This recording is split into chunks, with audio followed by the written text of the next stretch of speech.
Bon matin tout le monde, bienvenue à ce 31e épisode du meeting, 32e épisode déjà, c'est vrai, du meeting des ventes du lundi. Mon nom est Simon Hervé et je suis stratège en vente et développement des affaires et comme vous le voyez aussi, animateur du meeting des ventes du lundi. Je souhaite la bienvenue à ceux qui joignent à nous pour la première fois. Je vais vous expliquer rapidement le concept. Le meeting des ventes du lundi, comme ça le dit, c'est le lundi matin à 8h sur LinkedIn, Facebook et YouTube, où est-ce que je suis live. Vous pouvez par la suite le réécouter sur ces mêmes plateformes-là, puis sur Spotify, Google Podcast, Apple Podcast. C'est une séance de 20, 30, 45 minutes selon les sujets, selon les interactions. Où est-ce qu'on parle de vente, de développement des affaires? On partage des trucs, on partage des concepts. Je vous partage mes trucs et mes concepts pour vous aider à être plus efficace en vente et en développement des affaires. Ce matin, comme je l'ai indiqué sur l'annonce du show jeudi dernier, excusez-moi, le week-end n'a pas été assez long, on dirait. On parle d'automatisation, automatisation des ventes. Juste revenir un petit peu, la semaine dernière, on parlait de lexique, donc les mots, les termes qu'on utilise en vente, en développement des affaires, des choses que vous pouvez entendre régulièrement de la part de quelqu'un qui est en vente comme moi, puis que vous ne connaissez pas nécessairement si vous n'êtes pas du domaine. Je jasais dernièrement avec Dave Cameron, puis on s'est rendu compte que pour nous, on baigne là-dedans depuis des années, mais pour bien des gens, c'est un concept qui est nouveau, la vente, le développement des affaires. Donc, parler d'indicateurs de performance, de KPI, c'est pas nécessairement des choses que vous connaissez, puis de la marge bénéficiaire, puis du retour sur l'investissement, puis des min-max, c'est pas nécessairement des choses. Fait que si c'est des choses que vous comprenez pas, je vous invite ou que vous aimeriez avoir plus d'explications, je vous invite à écouter le show de la semaine passée. J'ai aussi, la semaine dernière, annoncé que j'ai lancé un groupe sur Facebook. Je suis pas particulièrement Facebook, mais bon, en jasant avec quelqu'un de marketing, elle a réussi à me convaincre que c'était probablement une bonne chose de créer ça. Donc, ça s'appelle l'équipe des ventes. Je mets le lien sur la page ici. Là. Donc, c'est sur facebook.com/groups équipe des ventes /. Vous avez juste à faire une demande pour vous joindre à nous. Je vais le remettre plus tard dans le show. Ce matin, en fait, comme je dis toujours, si vous avez des questions, des commentaires, vous pouvez le faire, vous pouvez me contacter avant le show à info@commercialnomisco.ca. Je peux partager vos commentaires ou garder ça confidentiel. Et si vous voulez communiquer avec moi directement, dépendamment des plateformes, je peux voir vos commentaires dans le chat ici. Donc, ce matin, on va parler d'automatisation. Mais c'est quoi l'automatisation? Puis, parce que c'est quelque chose qu'on entend régulièrement, ça peut nous sembler complexe. Est-ce que j'ai réellement besoin de ça dans mon entreprise? Est-ce que c'est quelque chose qui peut réellement m'aider? La réponse simple, la réponse courte, la réponse directe ce matin, ce lundi matin, 8h03, c'est oui, vous en avez besoin. À quel niveau? Ça reste à définir. C'est un petit peu ça qu'on va discuter ce matin. Fait que, dans le fond, l'automatisation, c'est utiliser la technologie pour rendre le processus plus simple, plus rapide, plus efficace. Mais ce n'est pas seulement de la technologie. Ça peut être des choses relativement simples que vous mettez en place dans votre organisation pour faciliter vos processus. Dans un premier temps, il faut quand même connaître un peu ces processus. Il faut savoir comment ça se passe chez nous. Puis, c'est quoi ce qu'on va appeler le Customer Journey, donc le processus d'achat ou de vente qu'on a. Donc, du moment où est-ce qu'un client apparaît sur notre écosystème, dans notre radar, jusqu'au moment où est-ce qu'il a reçu son produit et service.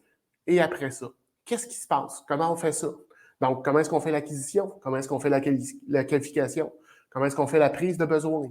Comment est-ce qu'on fait la présentation de notre offre? Comment on fait notre négociation? Comment est-ce qu'on y va pour prendre la décision avec le client? Et qu'est-ce qu'on fait par la suite?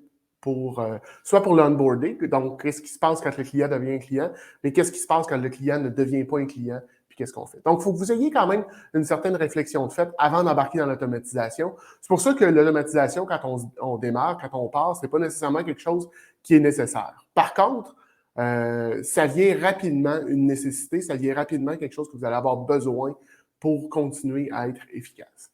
Donc, qu'est-ce qu'on automatise? C'est tout ce qui est répétitif. OK? Toutes les choses que vous faites de façon, je vais dire, quasi machinale, de façon répétitive, quelque chose où est-ce qu'il n'y a pas vraiment de valeur ajoutée, Je pense, par exemple, à Philippe Garon, qui joue à nous parfois. Philippe est un comptable. Il a développé un outil d'automatisation pour les factures entrantes. Donc, la facture rentre, il a développé son outil qui lit la facture, l'inscrit dans son logiciel comptable et va la placer dans le bon fichier ou sous-fichier. Dave Cameron qui nous dit exact, l'automatisation est étroitement reliée au processus, ben c'est que ça. T'sais, si tu ne sais pas comment ça fonctionne, tu ne peux pas automatiser parce que tu ne sais pas si tu répètes les mêmes choses de la même façon à toutes les fois. Puis si tu n'automatises pas le bon processus, ben, tu risques de te causer des problèmes. L'autre chose que tu vas automatiser, c'est tout ce qui a de pas vraiment de valeur ajoutée. Donc, tout ce que tu fais de façon, encore là, machinale, mais que ça soit toi ou quelqu'un d'autre ou une machine qui le fasse, ça change absolument rien ou à peu près rien. Donc, c'est le genre de processus qu'on va mettre en place. Ça peut être très, très simple, puis ça peut être très complexe. Encore là, il faut prendre le temps d'évaluer ses besoins, il faut prendre le temps d'évaluer où est-ce qu'on est, où est-ce qu'on s'en va, qu'est-ce qu'on veut faire, qu'est-ce qu'on veut atteindre et qu'est-ce qu'on peut et veut automatiser. Il y a des choses qui sont automatisables que vous ne voudrez peut-être pas automatiser au départ et qui vont venir plus tard. Le but, par contre, c'est toujours le même, c'est de gagner en productivité, en efficacité, en rapidité, en efficience. Là, si vous voyez que mes yeux partent un petit peu, c'est que j'ai un tableau d'installer sur le mur qui est en face de moi là. Et j'ai mis mes notes là ce matin. Comme vous savez, je suis un adepte des tests. Dans ma philosophie de vente, il y a apprendre à expérimenter rapidement. Mais ce matin, je suis en expérimentation à voir est-ce que d'avoir le tableau là, ça m'aide ou ça me nuit, ou si je ne devrais pas en installer un directement là. Donc, je vais voir ça plus tard ce matin.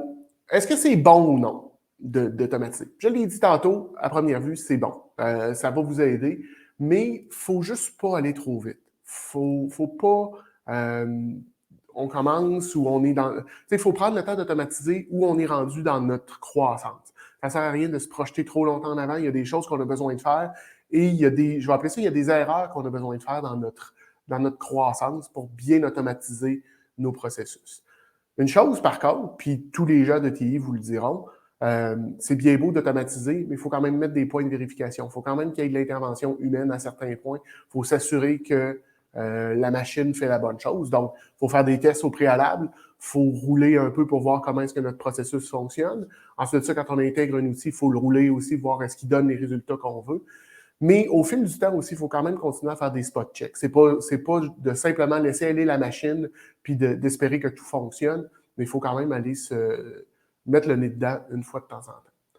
Donc, je l'ai dit tantôt, puis Dave l'a rajouté, il faut avoir une très, très bonne idée de ses processus, de son processus de vente. Moi, je parle d'automatisation de processus de vente, mais ce que je vous dis ce matin est aussi vrai pour tous les autres processus que vous avez au sein de votre entreprise, processus de fabrication, processus de... Je ne sais pas les autres processus, je ne suis pas très... moi, je suis un gars de vente, fait que je parle de vente. Donc, tu sais, ça peut être d'automatiser, comme je disais, au niveau de la prospection, de l'acquisition de clients, jusqu'au service après-vente, ça peut être là. Donc, on parle de sondage de satisfaction, des choses comme ça. Vous voyez, un sondage de satisfaction, quelque chose qui s'automatise assez bien. Pas vraiment de valeur ajoutée que vous le fassiez vous autres-même.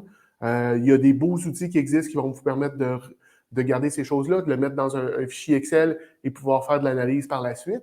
Puis, mais c'est quand même de l'information qu'on a besoin. Fait que le processus de satisfaction de la clientèle après la vente ou après la transaction, je vous dirais que c'est un des premiers processus que vous pourriez automatiser. Comment est-ce qu'on fait ça? Ben, on commence par la base. On commence par les choses faciles, mais il faut tout le temps tenir compte de notre réalité. Il n'y a pas de recette unique, vous me connaissez, je dis toujours, c'est la même chose en vente. Quelqu'un qui vous dit qu'il y a une recette magique puis qui sait comment automatiser votre organisation par temps courant. Il n'y a pas une organisation qui est pareille, il n'y a pas une organisation qui fait la même chose de la même façon au même moment. Chaque chose est unique, donc prenez le temps de le faire en fonction de vos besoins. Puis aussi en fonction de vos finances. Parce que l'automatisation, ça, on parle d'outils, on parle d'acquisition d'outils, on parle puis c'est beaucoup le modèle SaaS présentement, ça peut venir à coûter très cher, très rapidement. On ne le voit pas aller. C'est un 10, un 15, un 20 $ par mois là, mais quand on se met à les ajouter un à la suite de l'autre, ça devient assez complexe. Des choses que tu sais, je vais en parler tantôt, mais un outil qui pourrait venir là aussi, Calendly, en étant un outil d'automatisation pour prendre des rendez-vous. Donc, vous donnez votre calendrier à quelqu'un, c'est un outil qui est disponible gratuitement, bien, je vous inviterai aussi à prendre de ce côté-là. Petite gorgée de café.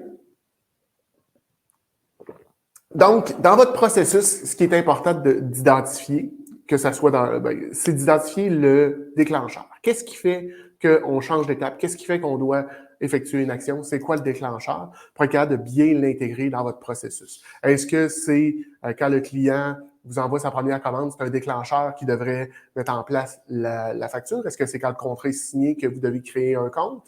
Il y a plein de choses comme ça que vous pouvez faire. Il y a aussi l'idée de, tu sais, on veut simplifier. Puis, jasais avec un client la semaine dernière, je suis allé déjeuner avec, on disait le secret dans le futur, les choses qui s'en viennent pour se différencier, pour innover, essayez de garder votre processus simple. Simplifier la vie de votre client. Donc, utilisez la technologie pour que ça soit plus facile pour votre client de faire affaire avec vous. À prix égal, on va toujours choisir la facilité. Mais même avec un surplus, vous allez choisir ce qui est plus facile. Je veux dire, on est tous d'accord que Amazon n'est pas nécessairement le moins cher, mais on commande tous sur Amazon. Pourquoi? Parce que c'est facile. Parce que je suis installé sous mon sofa ce soir, puis je veux commander un filtre à air pour ma moto. C'est fait, puis demain ou après-demain, je l'ai reçu. Donc, qu'est-ce qu'on peut commencer par automatiser? Parce que, ultimement, c'est ce qu'on veut jaser ce matin. Vous pouvez faire ça, comme je vous disais, très, très complexe avec des systèmes, puis il y a un paquet de choses. Automatiser votre CRM, automatiser des outils qui vont connecter avec votre CRM et tout ça. Est-ce que c'est votre besoin? Je ne sais pas. Comme je disais, chaque organisation est unique. Chaque organisation, excusez-moi, a ses besoins propres. Il faut prendre le temps de les analyser. Par contre, une des choses que vous pouvez... je vais juste prendre le commentaire. J'ai Luc Lapointe qui vient d'écrire...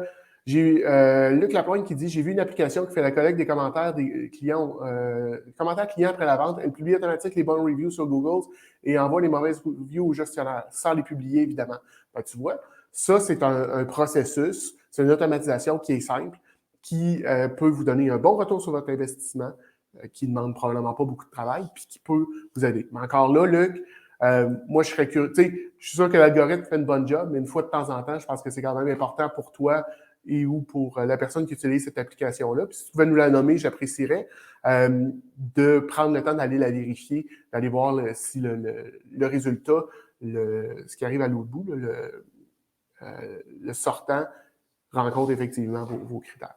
Mais qu'est-ce que vous pouvez automatiser? J'étais avec une cliente la semaine dernière, puis on jasait un peu de son processus, puis tu sais, le fameux manque de temps, on a 24 heures dans une journée, une to-do qui s'allonge, puis on n'arrive pas à combler tout ce qu'on a à faire, bien, c'est là que l'automatisation rentre en ligne de compte. Une des premières choses que vous pouvez faire, c'est automatiser vos offres de services. Donc, créer une offre de service standardisée où est-ce que vous avez à changer quelques champs, mais pas à refaire l'offre de service à toutes les fois, parce que c'est épuisant, et de un, ça demande beaucoup de temps. Je me rappelle, moi, quand j'ai commencé, je pouvais passer 1h30, 2 heures à monter une offre de service. On s'entend que c'est pas la façon la plus rentable. J'ai automatisé ça grandement, puis je vous dirais c'est beaucoup plus rapide aujourd'hui. On parle peut-être d'une demi-heure faire quelque chose de standardisé, mais quand même qui répond aux besoins du client, puis qui est unique à la situation du client. Je ne parle pas de faire du cookie cutter, puis tout le monde a la même offre de service. Je modifie, mais le barème, la base demeure la même. Donc, ça peut être ce genre de choses-là. Une autre chose que vous pouvez automatiser, que vous pouvez créer, c'est votre présentation de service. Donc, oui, il y a votre site web, mais parfois, il y a des clients qui vous demandent d'avoir peux-tu m'envoyer une offre de service? Dans la tête du client, il veut savoir un peu qu'est-ce que tu fais. Il ne veut pas nécessairement avoir un prix, il veut savoir c'est quoi les services que tu offres. Pour moi, je fais une différenciation entre une offre de service ou une proposition puis une présentation de service. Donc, automatiser cette partie-là pour être quelque chose d'intéressant. Et là, vous avez, on peut remonter un petit peu dans la chaîne. Vous faites de l'acquisition, vous voulez faire de la prospection. Il y a des outils qui existent pour faire de la prospection. J'ai Vicky O'Connor qui m'a écrit en fin de semaine, m'a parlé de Outreach. Ça fait quelques fois qu'on en discute. Je vous dirais que moi, je ne l'ai pas intégré parce qu'il est un peu cher, mon budget et mes besoins. mais c'est un outil dont j'entends beaucoup, beaucoup de biais qui permet de connaître au niveau, quand vous envoyez des courriels, de connaître le taux d'ouverture, le taux d'engagement, ces choses-là, de façon très, très, très précise, plus que ce qu'on peut avoir avec d'autres outils. Donc, il y a ça.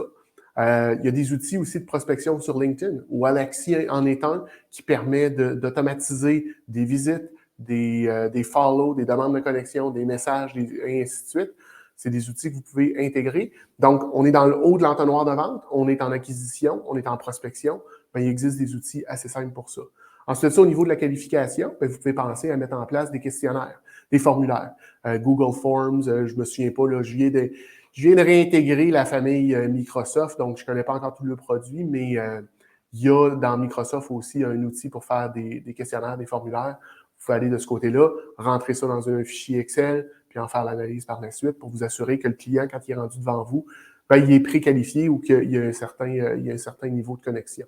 Quoique, bon, Luc nous répond pour la question tout à l'heure, donc pour son outil, ça s'appelle InputKit, tout d'un mot, donc INPUTKIT. Merci Luc, je vais aller jeter un œil là-dessus après le show. Donc, je disais, vous pouvez effectivement, au niveau de l'acquisition de clientèle, automatiser ça. Au niveau de la qualification, vous pouvez le faire. Au niveau de la proposition, ben, on vient de le faire, on vient d'en parler. Automatiser une certaine partie de votre offre de service, comment vous pouvez la tweaker, comment est-ce que vous pouvez rendre ça plus efficace, plus facile.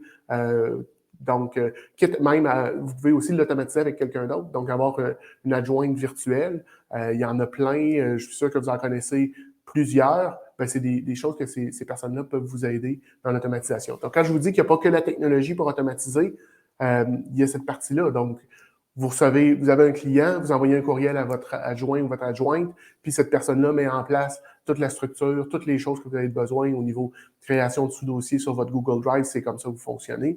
Ben, c'est des choses qui peuvent être automatisées. Ensuite de ça, ben, si on continue l'entonnoir de vente, on est rendu à la proposition de me parler.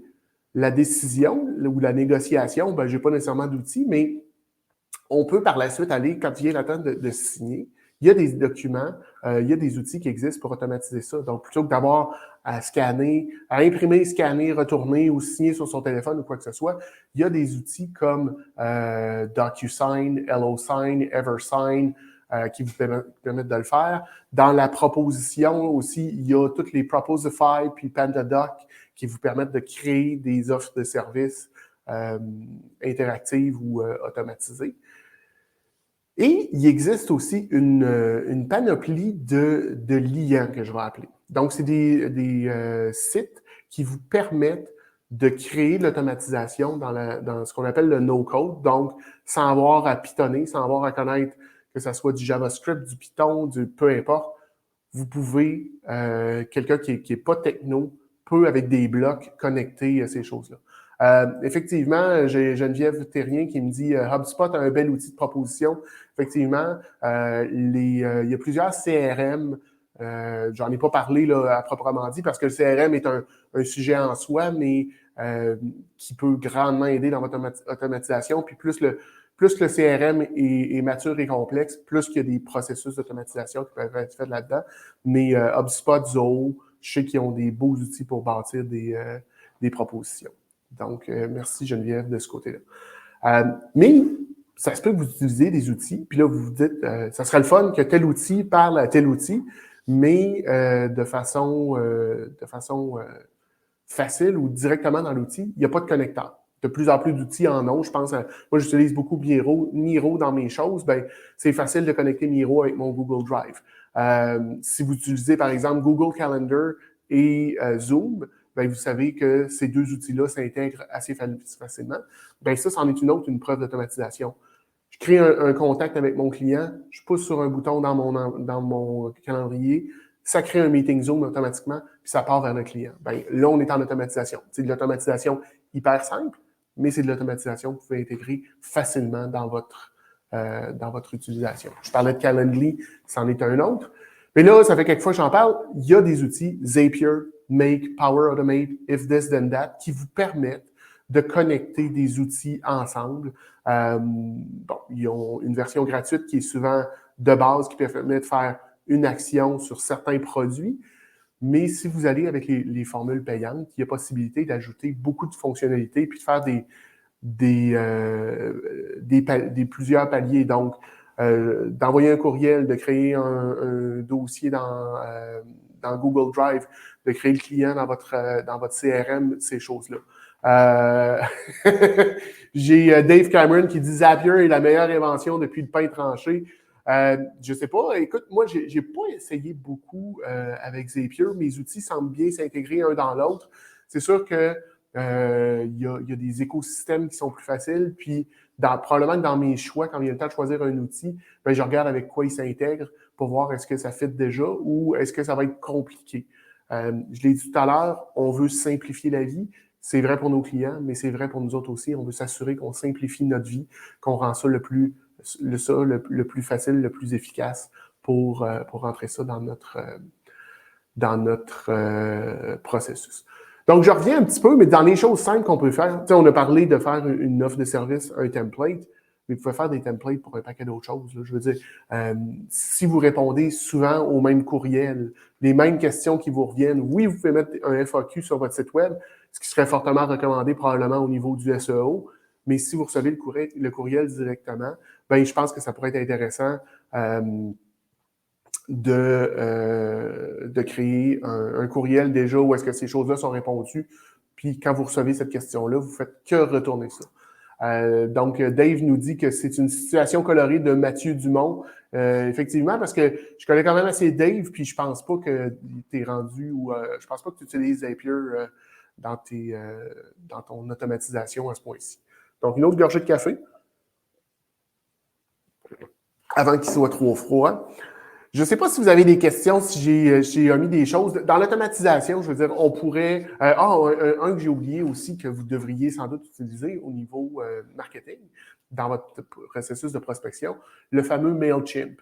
Il y en a plein, il y en a une tonne, mais MailChimp est probablement le plus connu, qui vous permet de créer des séquences de courriels, des séquences avec des landing pages pour acquérir des courriels. Parce que c'est aussi, ça, c'est un asset dans votre entreprise. La liste de courriels vous appartient. C'est important d'en acquérir une parce que on aime tous LinkedIn, on aime tous Facebook, mais ces plateformes-là, un jour, ne seront peut-être plus là. Il y a peut-être d'autres choses. Vous allez avoir perdu toute l'information que vous allez avoir mis là-dessus. Donc, c'est important de vous assurer d'avoir vos données. Je regarde rapidement sur mon tableau. Je pense que ça fait pas mal le tour de ce que je voulais discuter ce matin. On pourrait parler d'automatisation longtemps, puis comme je l'ai dit, le côté CRM, le premier réflexe qu'on a quand on parle d'automatisation des ventes, c'est de se dire, OK, je vais me rentrer un CRM. Effectivement, le CRM est un outil dans cette automatisation-là. Puis c'est souvent un outil qu'on rentre, je dirais quand même assez tôt dans nos processus. Là. Oui, on commence un fichier Excel, puis on s'amuse avec ça, mais rapidement, on a besoin de plus au niveau des rapports, au niveau de ces choses-là. Bien, justement, le CRM vous permet d'aller de ce côté-là. Donc, automatiser vos rapports, voir votre entonnoir de vente, voir voir la valeur d'un client, ces choses-là, c'est toutes des choses que vous pouvez aller chercher via un CRM, mais c'est pas le but ce matin, c'est pas de parler de CRM à proprement dit, c'est de vous d'ouvrir l'horizon pour vous dire, ben, dans votre automatisation, vous n'avez pas besoin d'attendre d'être rendu au CRM pour aller le chercher, mais vous pouvez automatiser très rapidement parce que il y a 24 heures dans une journée, vous avez une entreprise, vous avez une job, vous aimez ce que vous faites, j'en suis convaincu, mais vous aimez le reste aussi, vous avez besoin de dormir. Donc, d'automatiser, ça vous permet d'en faire plus dans le moins de temps possible et d'être beaucoup plus efficace dans le temps que vous passez avec vos clients, dans le temps que vous passez en face à face, où est-ce que vous ajoutez réellement de la valeur dans le processus de vente.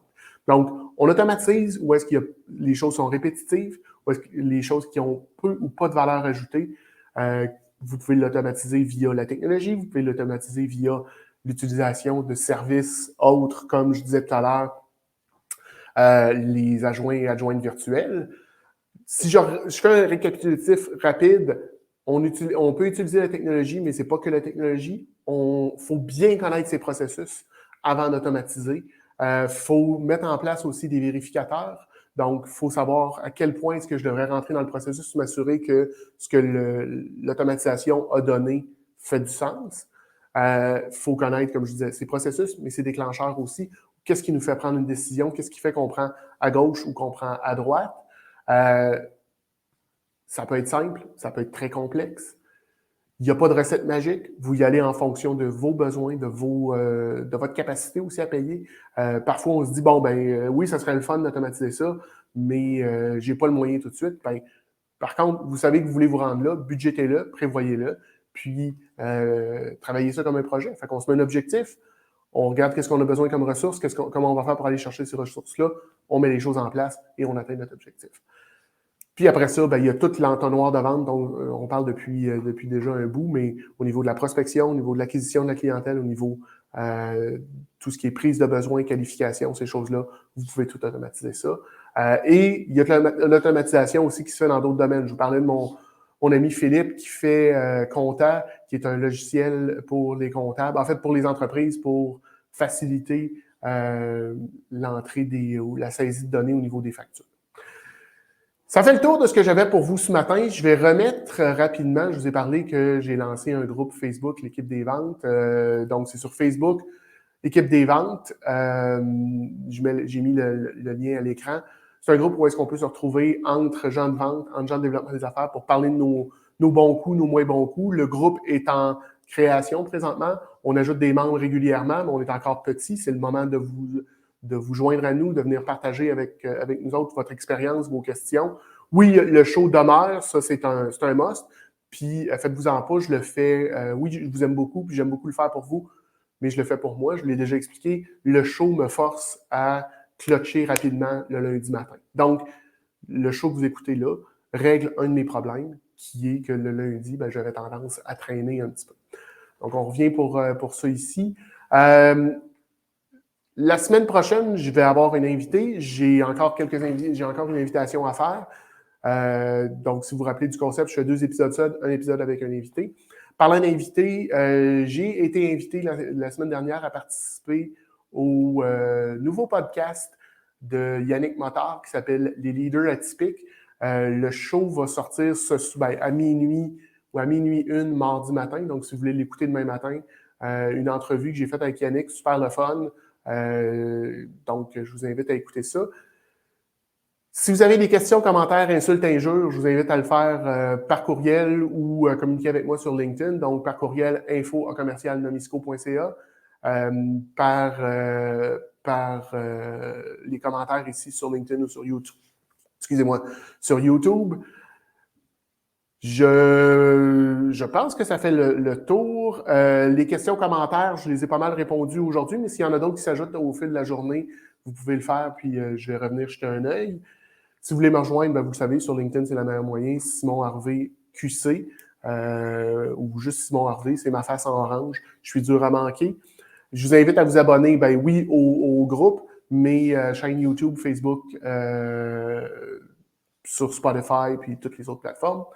Et je vous souhaite une bonne semaine, des bonnes ventes, puis on se voit la semaine prochaine pour un autre meeting des ventes du lundi. Bonne semaine tout le monde. Bye!